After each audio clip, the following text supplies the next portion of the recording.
kids.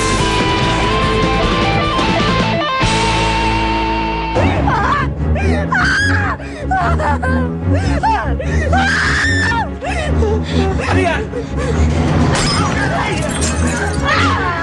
Halika eh! Tatakas tayo dito! Oliver? Haji? Charlie? Saan yung mga batang yan? Oliver? Haji? Charlie? Saan nagpunta yung mga batang yan? Oliver? Charlie? Haji? Wala na sila. Anong ibig sabihin mong wala na sila? Nakita ko silang umalis kanina. Para puntahan ng inay ni Oliver. Bakit hindi mo sila pinigilan, ha, Sintoy? Dahil mali ang ginagawa mo, Orius. Na, ilayo mo sila sa mga pamilya nila. Sintoy, meron na silang mas malaking misyon sa mundong to. Ang labanan ng dilim, ang talunin si Lizardo. Kailangan na nilang tanggapin yun. Gagawa lang nila yun kapag masaya sila. At magiging masaya lang sila kapag kasama nila ang pamilya nila. Kailan mo ba maintindihan yun?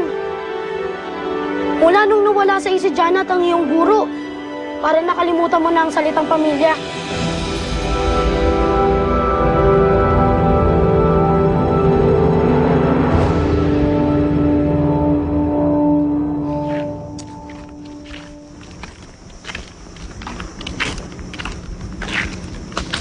Pabekits nga ang tawag sa kanila eh.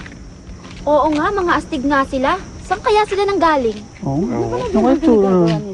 Gagaling siguro. Oo. Mga bata po. Sikit na tayo! Kilala na tayo, Oliver! Teka, Oliver. Bakit tahimik ka? Ha? Natatakot lang kasi ako sa panaginip ko, Charlie. Paano pag namatay yung mama ko? Hindi ko makakayanan yun. Huwag kang mag-alala, Oliver. It's just a dream. Hindi mangyayari yun.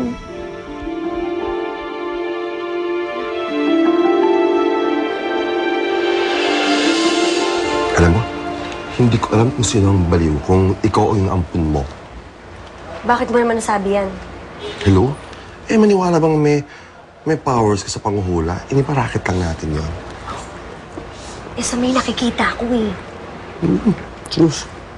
Ako, makagutom lang yan. Kailangan mo huling kumain.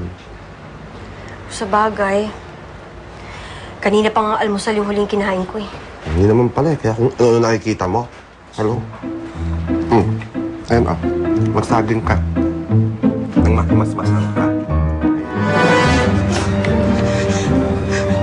Bakit mo ginagawa, Elsa? Bakit mo ako tinutulungan? Nasira ang buhay ko dahil sa lugar na to. Dahil sa mga hayop na dumukot sa akin. Kaya ayoko mangyari yun sa'yo. Salamat. Subukan ni Ana. Huwag mo na isipin yun.